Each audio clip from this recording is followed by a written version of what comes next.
చూడండి ఫ్రెండ్స్, మన స్టాకు అంటే మన పోర్ట్ఫోలియోలోని వన్ ఆఫ్ ది స్టాక్ అయిన న్యూస్ అండ్ సాఫ్ట్వేర్ ఈరోజు 5% అప్పర్ సర్క్యూట్, 44% అనమాట. ఇయర్ పాయింట్ ఆఫ్ వ్యూలో దాని ప్రాఫిట్ అనేది 44% పెరిగింది.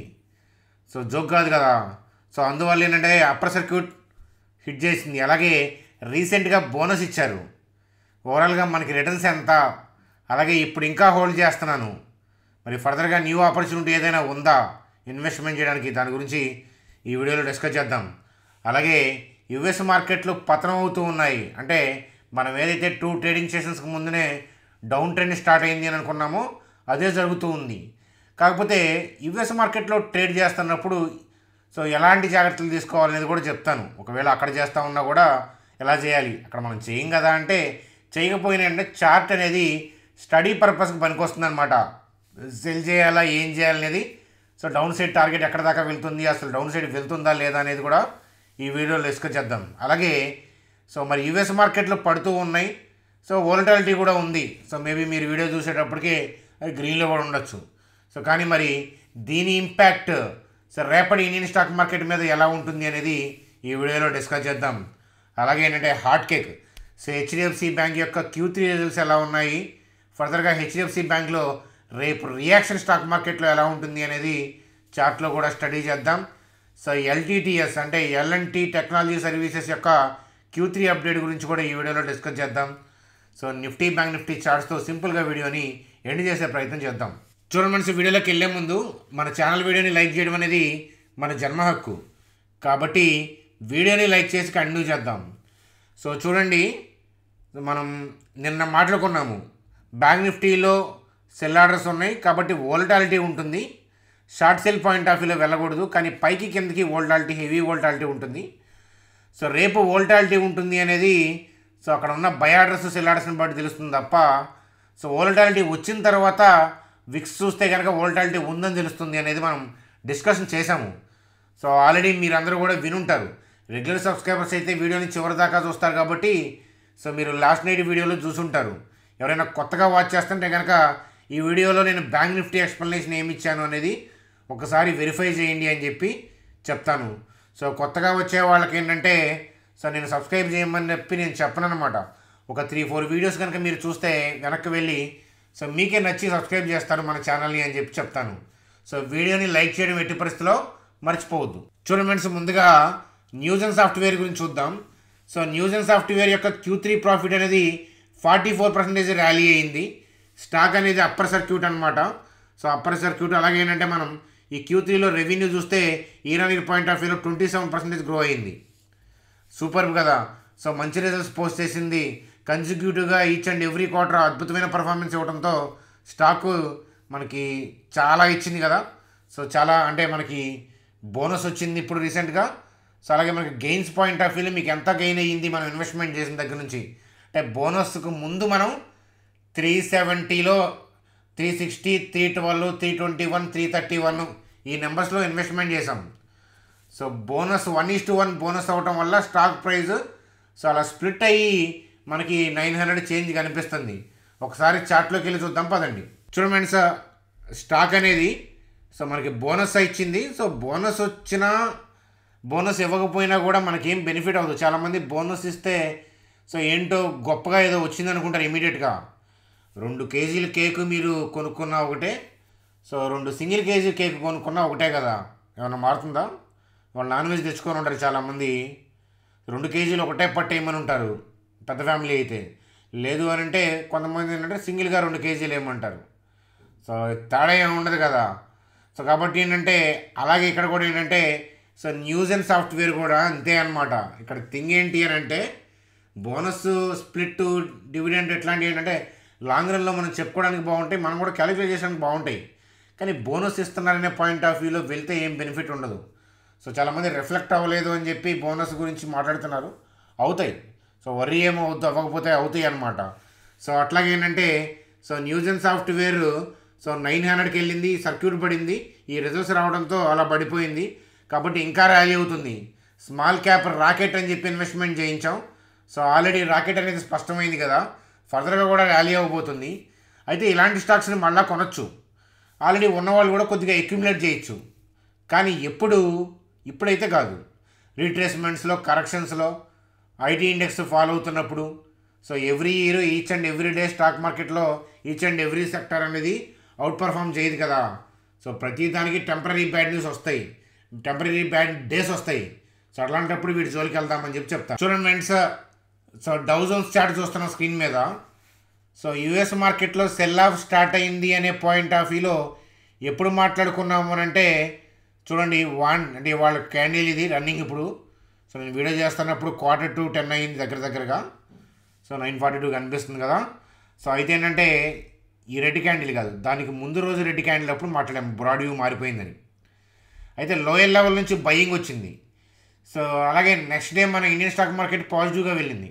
యుఎస్ మార్కెట్లో రెడ్లోకి వెళ్ళంగానంత మాత్రాన గ్యారంటీగా నెక్స్ట్ డే రెడ్లోకి వెళ్తే ఏం చెప్పలేము. మనం ఇనీషియల్ మూమెంట్స్ ఎప్పుడు కూడా చూడాలి.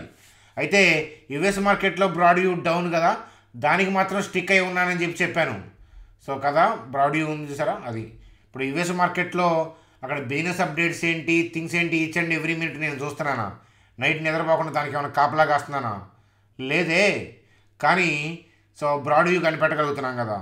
సో అదే నేను అంటాను, క్యాండిల్ అనేది కన్నతల్లి లాంటిది. ఏ కంట్రీ ఇండెక్స్ అయినా చెప్తాను. సో బంగ్లాదేశ్ అయినా చెప్తాను, యూకేదైనా చెప్పచ్చు, యూఎస్దైనా చెప్పచ్చు, జపాన్దైనా చెప్పచ్చు. ఏ కంట్రీదైనా సరే కళ్ళు ఇండియాయే కదా, గుంటూరుయే కదా మనం తినేది కారం, అదనమాట. కాబట్టి ఏంటంటే బ్రాడ్ వ్యూ అక్కడ మారింది. కానీ అక్కడ యూఎస్ మార్కెట్లో ట్రేడ్ చేసే వాళ్ళకు కూడా సో నేనైతే కనుక ఎలా వ్యూ ఇస్తానంటే ఈ మార్కెట్లో సెల్ ఆఫ్ దాంతోపాటు వెళ్ళొద్దానంటాను.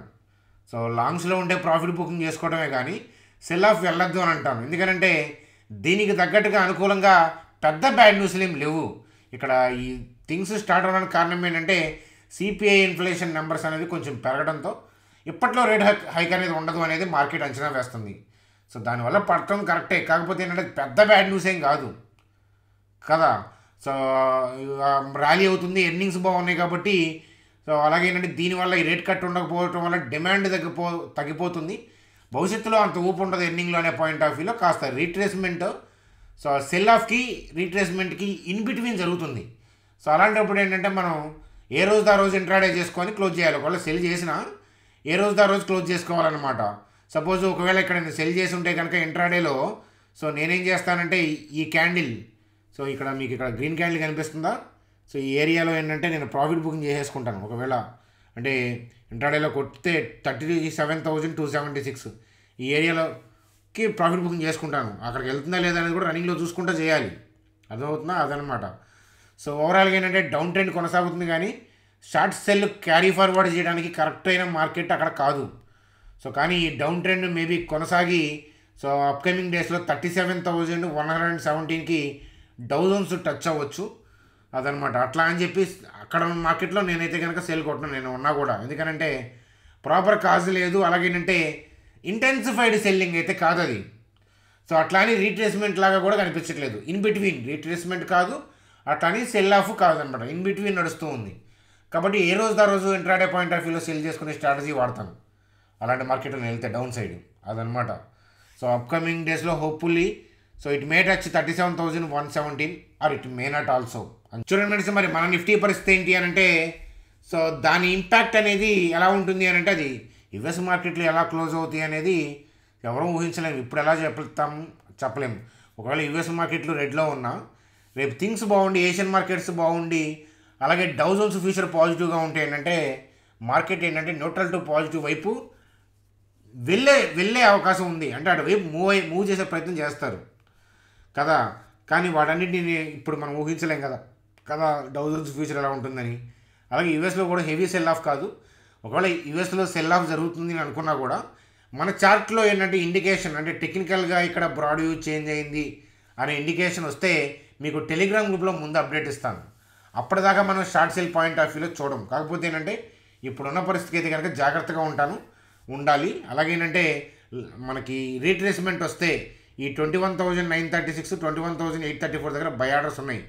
కాబట్టి ఏదైనా డిప్స్ వస్తే కనుక ఈ జోన్లో నుంచి మళ్ళీ పైకి వెళ్తుంది. ఈ జోన్ టచ్ అయ్యి ఆర్డర్లు ఎగ్జిక్యూట్ అయ్యి పైకి వెళ్ళేలాగా ఉంది అని అంటే అప్పుడు మనం బై పాయింట్ ఆఫ్ వ్యూలో ప్లాన్ చేయాలి అంటాను. సో అదనమాట. సో అంత గ్యాప్ ఉంది, ఇక్కడ ఆర్డర్స్ ఉన్నాయి కాబట్టి రీట్రేస్మెంట్ వస్తే వెళ్దాం లాంగ్కి. రీట్రేస్మెంట్ వస్తుంది అని సెల్ కొడితే మాత్రం ఇబ్బంది పడతారు. సో చాలా జాగ్రత్త. సో బ్రాడ్ వ్యూ అప్ అంటే ఏంటంటే బై అండ్ డిప్స్ ఆ పాయింట్ ఆఫ్ వ్యూలోనే చూస్తాం, ఉన్న దగ్గర నుంచి పైకన్నా ఆలోచిస్తాం. అంతేగాని బ్రాడ్ వ్యూలో రీట్రేస్మెంట్స్ వస్తున్నప్పుడు ఏంటంటే మనం రీట్రేస్మెంట్ వస్తుంది కదా అని చెప్పి సెల్ ఆఫ్ చేస్తే అది పైకి వెళ్ళి రీట్రేస్మెంట్ రావచ్చు, అసలు రీట్రేస్మెంట్ ఇప్పట్లో రాకుండా ఇంకా బాగా పైకి వెళ్ళిపోవచ్చు. అలా ఎలా చెప్తారు చెప్పండి. కాబట్టి ఏంటంటే సో బ్రాడ్ వ్యూ సెన్స్ అనేది చాలా ఇంపార్టెంట్. చాలామందికి బిగినర్స్ అర్థంగా అడుగుతున్నారు బ్రాడ్ వ్యూ అంటే ఏంటని. ఇప్పుడు ఉన్న పడంగా స్టాక్ మార్కెట్ ని ఎక్కడికి తీసుకెళ్లాలని చూస్తున్నారు, పైగా కిందకానంటే ఇన్స్టిట్యూషనల్ ప్లేయర్స్ ఈ రోజుకున్న థింగ్ అయితే కనుక పైకే తీసుకెళ్లాలని చూస్తున్నారు. ఈ రోజు ఎందుకు పడింది అని అనద్దు, కంటిన్యూగా ర్యాలీ అవ్వడం స్టాక్ మార్కెట్కి సాధ్యం కాదు. ఈ లైన్ నేను బిగినర్గా ఉన్నప్పుడు కంటిన్యూగా స్టాక్ మార్కెట్ పెరగడం అనేది స్టాక్ మార్కెట్కి సాధ్యం కాదు. అయితే నేను బిగినింగ్ డేస్లో ఉన్నప్పుడు కంటిన్యూగా స్టాక్ మార్కెట్ పెరగడం సాధ్యం కాదు అని అంటే ఎందుకు పెరగదు, కంటిన్యూగా పెరగడం అనేది సాధ్యం కాదు అని అంటే ఏమైనా పిల్లరా, మనం కట్టడం ఆగిపోతే సో ఆగిపోద్ది అని చెప్పడానికి కదా ఏమైనా పిల్లర్ కాదు కదా అనే పాయింట్ ఆఫ్ వ్యూ అనుకునేవాడిని.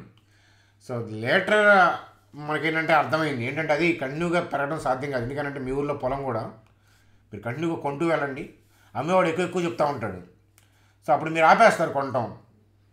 అలాగేంటంటే హెవీగా ఇన్స్టిట్యూషనల్ ప్లేయర్స్ కొనుక్కుంటూ వస్తున్నారు కాబట్టి సో రీటైల్ పీపుల్ కూడా బై చేద్దాం అనుకుంటూ ఉంటారు కాబట్టి వాళ్ళు ఇద్దరు బై చేద్దాం అన్నప్పుడు ఆర్డర్లు ఎగ్జిక్యూట్ అవ్వవు. అందువల్ల ఏంటంటే చాలా కొన్నాం కదా, కొద్దిగా ప్రాఫిట్ బుకింగ్ అంటే కొద్దిగా సెల్ ఆఫ్ చేసుకొని దాని తర్వాత మళ్ళీ లోయర్ లెవెల్ నుంచి బై చేసుకుంటా పైకి వెళ్దాం అనుకుంటున్నారు. సో కాబట్టి ఏంటంటే kind of profit booking kind of thing అని చెప్తాను అనమాట. సో రీట్రేస్మెంట్ వస్తే వెయిట్ చేద్దాం. చూడండి ఫ్రెండ్స్, హెచ్డిఎఫ్సి బ్యాంక్ సంబంధించి ఇంట్రెస్ట్ ఎర్న్డ్ సో అది ఇయర్ పాయింట్ ఆఫ్ వ్యూలో 65.3%, quarter and quarter point of వ్యూలో చూడండి. ఎందుకంటే అంతకుముందు year HDFC bank, HDFC limited ఈ రెండు కూడా మెర్జ్ అవ్వలేదు కదా. సరే, ఇంట్రెస్ట్ ఎర్న్డ్ అనేది quarter and quarter point of వ్యూలో 4.3% అప్, నెట్ ఇంట్రెస్ట్ ఇన్కమ్ అనేది 4% అప్, నెట్ ప్రాఫిట్ అనేది 2.5% అప్. సో అలాగే మనకి ఎన్పిఎస్ ఎలా ఉన్నాయి అనేది చూస్తే ప్రీవియస్ క్వార్టర్తో కంపేర్ చేస్తే ఎన్పిఎస్ తగ్గాయి అన్నమాట. సో ఎన్పిఎస్ తగ్గడం అంటే బ్యాడ్ లోన్స్ తగ్గాయి. బ్యాడ్ లోన్స్ తగ్గడం అంటే శుభసూచకమే కదా. సో ఎన్పిఏ అంటే ఏంటంటే నాన్ పర్ఫార్మింగ్ ఎసెట్స్, మొండి బకాయిలు. బ్యాంక్స్కి 90 days పైగా రికవర్ అవ్వని అమౌంట్స్ని ఎన్పిఎస్గా చూపిస్తూ ఉంటారనమాట. సో అది వాటిని అనమాట ఎన్పిఎస్ అంటారు. అలాగే సో ఈ ఎన్ఐఎం గురించి కామెంట్ చేశారు. సో వాటి గురించి మాట్లాడదాం. చూడండి, హెచ్డిఎఫ్సి బ్యాంక్ మేనేజ్మెంట్ ఏం చెప్తుందంటే good amount of rural and commercial banking growth came from so priority sector lending. So sector lending priority ఇచ్చుకుంటా చేస్తున్నాం అనే పాయింట్ ఆఫ్ వ్యూలో చెప్తున్నారు. సో అలా వచ్చింది గ్రోత్ అనే పాయింట్ ఆఫ్ వ్యూలో చెప్తున్నారు అనమాట. So seeing 40 lakh pre qualified mortgage customers within the bank అనే పాయింట్ ఆఫ్ వ్యూలో చెప్తున్నారు. సో ఇది పాజిటివ్ అప్డేటే. సో అయితే ఏంటంటే సో ఇక్కడ చూడండి, HDFC bank is nearly 13% of the Nifty. Okay, so the bank reported the worst net interest margin in the history అని చెప్తున్నారు. సో దీని ఇంపాక్ట్ నెగిటివ్గా ఉండొచ్చు. ఓవరాల్గా ఏంటంటే మిక్స్డ్గా ఉన్నాయి రిజల్ట్స్ అని చెప్పొచ్చు. సో అయితే ఏంటంటే మరి స్టాక్ మార్కెట్లో ఏమవుతుంది అనేది చార్ట్లో ఒకసారి చూద్దాం. చూడండి ఫ్రెండ్స్, హెచ్డిఎఫ్సి బ్యాంక్ సంబంధించి ఏంటంటే అప్ ట్రెండ్లో ఉంది. సో బాగానే ఉంది, ఇక్కడైతే ఇబ్బంది అయితే ఏం లేదు. కానీ రేపు ఏదైనా తిరగబడుతుందో లేదా అనేది రేపు రన్నింగ్లో చూడాలి. ఇనీషియల్లో ఒక 15 to 20 minutes చూస్తే అర్థమైపోతుంది ఏం జరుగుతుంది అనేది. చూడండి ఫ్రెండ్స్, అలాగే ఎల్టీటీఎస్కి సంబంధించి so L&T technology services so year point of వ్యూలో సేల్స్ గ్రోత్ 18% ఉంది, ప్యాడ్ చూస్తే 10% ఉంది. సో మంచి రిజల్ట్స్నే పోస్ట్ చేశారని చెప్పచ్చు. చూడండి ఫ్రెండ్స్, అలాగే బ్యాంక్ నిఫ్టీ గురించి మనం మాట్లాడుకున్నాం కదా లాస్ట్ నైటే.